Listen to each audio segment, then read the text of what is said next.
Hello everybody, I am coming to you with a new do and a new question from an audience member. And that question is how to get rid of kind of a fluffy or puffy face.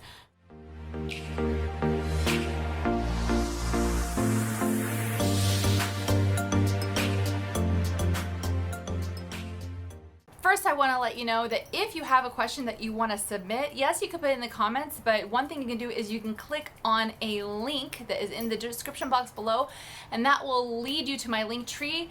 Go to take a questionnaire, and then you fill out some information about you, because I can't really answer questions very well if I don't have a little more information about you, about your current dietary restrictions, about the type of job that you have, because that has to do with your energy output. And a few things about your personality are going to help influence how it is that I can best respond to what might work best for you. I keep questions anonymous. I only use the initials when I'm responding to questions. So here we have a question from RY. All right, she says, I've been vegetarian for about 3 years and vegan for about a year with occasional chocolate. And you know, dark chocolate, that real dark chocolate is supposed to be vegan anyway, because it's supposed to use only cocoa butter. Better bust out my glasses. What I have noticed and what I was rudely told was that my face shape has changed and not for the better.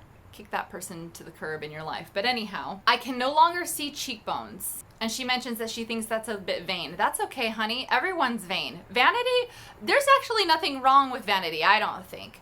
Who doesn't want to look and feel their best? So she bumped into this guy. She used to work beside him, and he said that she was looking terribly. I'm reaping most of the benefits.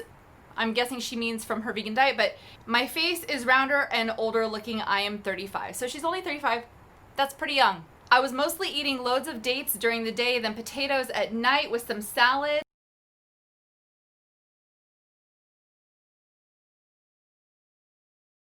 The easiness of my choices was really beneficial for my mind, so I was not obsessing over what I was gonna eat. Now I'm just lost and confused. Could you please advise? Now, RY has never worked with a nutrition coach before. She's just doing the best she can, but in her questionnaire, she did mention that she wanted to lose some excess weight. So that's the very first thing that I'm going to go to. First of all, whenever we gain weight in certain places, each person is different of where they gain weight first and where they lose weight last. Some people it's the midsection, some people it's the thighs, some people it's the butt, some people it's the face. So for you, I'm wondering at what point, if you're saying you need to lose some extra weight, at what point did your face start changing shape and get a little bit puffier? For me personally, and I'm not you, for me personally, when my face starts to round out, that's when I really know, okay, it's time to pull it back. But that usually has to do, honestly, with eating excessively or eating more calories than I burn, especially with COVID-19. I'm not sure how it is where you're living, but for me, once COVID-19 hit and the lockdown started being put in place, even though I didn't think I was very active other than my workouts, you know, I didn't feel like I walked a whole ton or anything like that beforehand, I still was more sedentary than I would have been had the lockdowns not been in place. So it could be that. We're in August, and where I am, the lockdown started in March. So that could be a few months of eating the way that you used to eat before the lockdowns, but now it's catching up with you, maybe because you inadvertently or subconsciously, without you realizing it, you're not as active as you used to be. She also mentioned that she has some trigger foods, and I think all of us do, or most of us do, and that includes chocolate and crisps. So for the US people, that's going to mean potato chips, that could, or it could be actually any chip, what we would call a chip. And also she mentioned that she tends to eat the most late at night, and she also tends to crave the most late at night. So what I'm wondering is, the occasional chocolate that you're having, and if you are also having these crisps, is that happening late at night? Because the body metabolizes things differently later at night than it does during the day. So you could have the exact same, it's so funny, I've seen posts by other people who even people who are, fitness competitors, but frankly, they haven't coached clients on nutrition. So they say a calorie at 5 a.m. is the same as a calorie at noon, is the same as a calorie at 8 p.m., is the same as a calorie at midnight. That is not true, because it's not about necessarily what the calorie is on the package or in the food before it enters your body. What matters is what happens to those calories after they enter your body, the extent to which they are absorbed and or burned. And research shows that your body does metabolize foods more slowly, and you hang on to more of those calories at night. So if you still want to enjoy your crisps and your chocolate, and if you're seeing that you're enjoying them late at night, see if it'll work better for you just to move those things a little bit earlier on in the day. Also, the thing about crisps is that they tend to be very high in salt. So that could just be dealing with some puffiness from some inflammation or water retention. So if what's happening in your face doesn't have to do with your actual weight gain and has to do with inflammation, there are things that you can do to limit the inflammation in your body. One of the things you can do is, when it comes to saltier foods, you can see whether limiting the salt might help you. Salt can be great for some people, and it can really just wreck other people. So you might want to experiment with that. And another food item that really helps to decrease inflammation is oatmeal or porridge. So if that's something that you're not already incorporating into your life, and I didn't see that in the message or the questionnaire, try adding a little bit of porridge into your daily routine. Just a little bit goes a long way. Of course, drink plenty of water, but it seems like you're doing pretty good on that anyway, because you rarely drink any items with artificial sweeteners, you don't drink alcohol, and you're not really drinking caffeine. So it seems like you're probably getting in plenty of fluids that are actually sticking with you. Answering these questions really helped me understand what RY is going through. I mean, not perfectly, because I'm not her coach. She just submitted this as a YouTube question. But it's better for me to have more information than not enough information. Now, here's the thing. A lot of people think that you cannot gain weight on a whole food plant-based diet.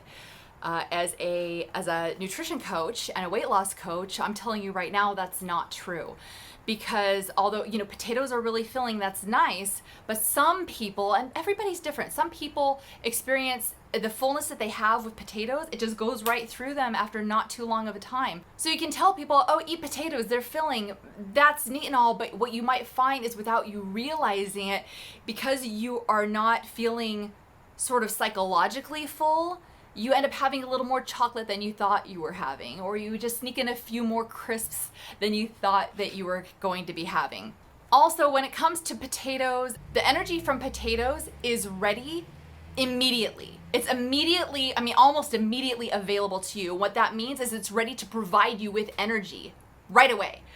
But if you are not expending any energy, as I said with the lockdowns, if you're sedentary or if you work a desk job, and that was the whole point of this channel, people with desk jobs who don't have time for the gym, if you're not expending that energy right away, it will get stored. Now, my initial quest on the whole food plant-based way of eating and living, I got introduced to a lot of doctors that I'm sure many of you have heard about. But one thing that I really disagree with, and I'm going to get some hate in the comments, and that's okay. Dr. McDougall, he came up with a book called The Starch Solution. And here is the thing. It's not that starches are inherently bad for people, but he talks about a historical phenomenon of the barleymen being soldiers who got very strong on barley. That's a grain. But the problem is that they were training that right off. And if you're not doing that, then you can really end up with some fat accumulation issues. So if you're on a whole food plant-based diet or a mostly whole food plant-based diet, think about the timing of your eating, and also ask yourself, if you're eating dates and potatoes, are these really satisfying you? If they are satisfying you, and she said she was feeling great except for what's happening in her body, she's gained a few extra pounds, that can be disheartening. And it can lead people to give up the lifestyle altogether. What works for some people in that instance is to eat a little bit of fat. I know that just sounds weird. Some people are going to absolutely hate what I have to say, but I have seen this happen in people over and over. So for example, If you still want your potatoes, you can have them, but maybe try mashing an avocado in with your potatoes so that it sticks with you longer. Maybe you'll have fewer cravings late at night. Maybe you'll eat less chocolate late at night or fewer crisps. What is it that you're wanting really when you're eating chocolate and crisps? Now, I love my dark chocolate. I do. But when you're wanting like chocolate and crisps, what I'm hearing is that you're wanting some fat. And whether it's coming in a sweet package or a salty package, you're wanting some fat. So I would really encourage you to get some whole food fats into your diet during the day, and maybe that will help satisfy you, and also just try eating those other items a little bit earlier in the day, maybe fewer of those items, maybe cut down a little bit on the salt and see how that works out. So I mean, I don't know for sure because I'm not coaching you directly, but I'm doing the best that I can to answer your question with the information that you provided, and thank you for that, by the way. So once again, if you all have a question just like RY did and you want me to answer it on YouTube, that's fine. Go to my questionnaire, and at the end it'll say, okay, if you want my coaching, like here's what it is. Like you can just ignore all that, say, no, I don't want your coaching, but I want you to answer my question via YouTube. And if you click on that, it'll bring you to an opportunity to ask your exact precise question, and then I'll have plenty of information to at least give me enough context to attempt to answer it on a video. I hope that helps. Please give this video a thumbs up, leave a comment or a question below if you have one, subscribe if you haven't already done so, and I will see you in the next one. Until then, ciao. Want to say ciao?